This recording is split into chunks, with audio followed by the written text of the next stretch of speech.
बिस्मिल्लाहिर्रहमानिर्रहीम। अस्सलाम वालेकुम। एक खुददार परदेसी की डायरी। 1 जनवरी। आज मैंने रिज़ाइन कर दिया। मुझसे जूनियर एक सऊदी को मैनेजर बना दिया गया। ये मेरी काबिलियत की तौहीन है। सारा काम हम करें और क्रेडिट वो ले जाएं, ये गलत है। जिस कौम में तरक्की की बुनियाद बजाय तालीमी काबिलियत के नेशनैलिटी या वास्ता या कोई और चीज़ देखी जाए, वो कौम कभी तरक्की नहीं कर सकती। 5 जनवरी।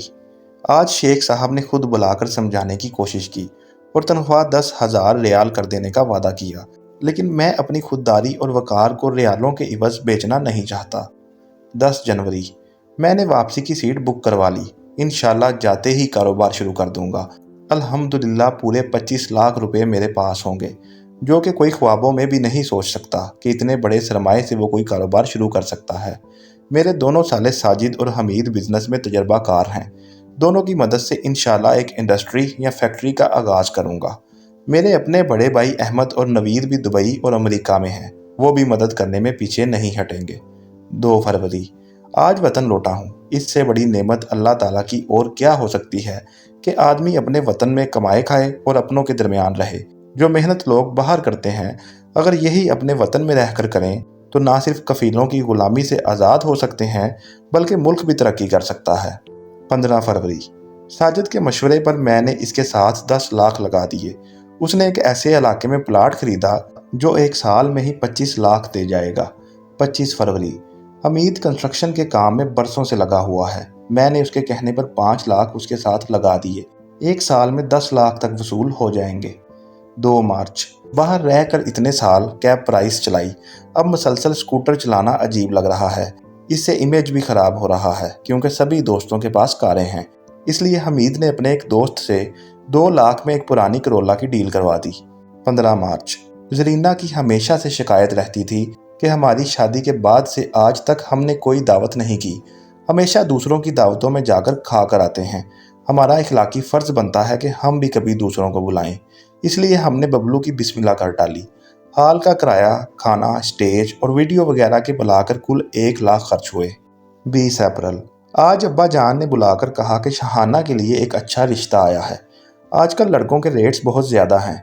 लोग जहेज़ वगैरह का बराह रास्त मुतालबा नहीं करते, सिर्फ ये कहते हैं कि अपनी खुशी से जो चाहे दे दीजिए।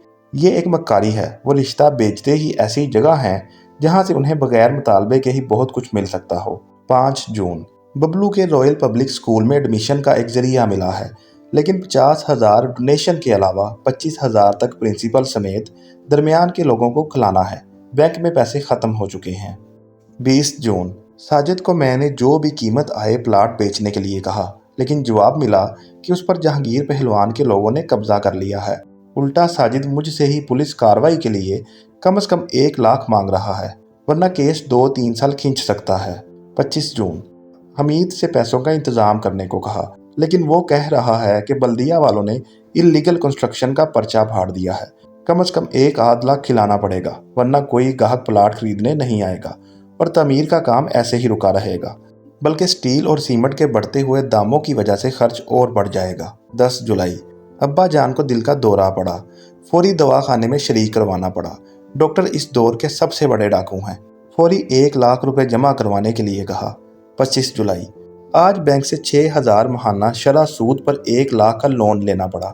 14 अगस्त। अहमद भाई ने कहा कि भाभी के ऑपरेशन और जचकी की वजह से वो मकरूज हैं और दुबई में मकानों के किराए अंधाधुंध बढ़ा दिए गए हैं, जिसकी वजह से वो सख्त परेशान हैं। वापिस आने की सोच रहे हैं। 25 अगस्त। नवीद भाई ने कहा है कि उन्होंने अमेरिका में क्रेडिट पर पेट्रोल पंप खरीदा है, माली हालत ख़राब है। 20 सितंबर। बैंक के कर्ज की किस्त अदा करनी है। सोचा था जरीना का कुछ जेवर बेच दूंगा। यूं भी ये औरतें मर्दों की कमाई को लॉकर्स में सड़ाती हैं, लेकिन जरीना का जेवर उनकी अम्मी जान के लॉकर में है और वो अपने बेटे के पास अमेरिका गई हुई हैं। 3 अक्टूबर। कार फरोख्त कर दी। यहाँ की ट्रैफिक में कार यूं भी एक हमाकत है। आदमी स्कूटर पर कहीं ज़्यादा आराम से पहुँच जाता है। फजूल की शान में पेट्रोल का असराफ सही नहीं है। 25 अक्टूबर।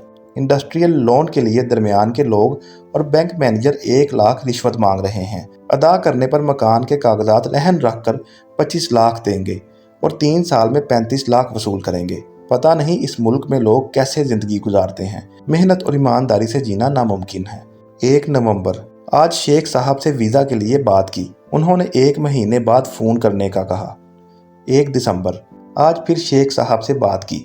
उन्होंने 3000 रियाल माहाना का ऑफ़र दिया। मैंने हाँ कह दिया। इज़्ज़त के साथ ये भी मिल जाए तो बड़ी नेमत है, वरना अपने मुल्क में आदमी दिन रात मेहनत करके दुनिया भर के झूठ और चकमेबाजियाँ करके भी इतना नहीं कमा सकता, जबकि वहाँ कम अज़ कम झूठ, धोखा, चकमा ये सब तो नहीं करना पड़ता। 15 दिसंबर, अल्हम्दुलिल्लाह, आज वीज़ा आ गया। इंशाल्लाह हफ्ते 2 हफ्ते में इस दोज़ख से निजात मिल जाएगी। 31 दिसंबर, आज दोबारा सऊदी अरब पहुँच गया। अल्हम्दुलिल्लाह, एक डरावना ख्वाब था जो ख़त्म हुआ। अब सोच लिया है कि हरगिज़ वापस नहीं जाऊँगा।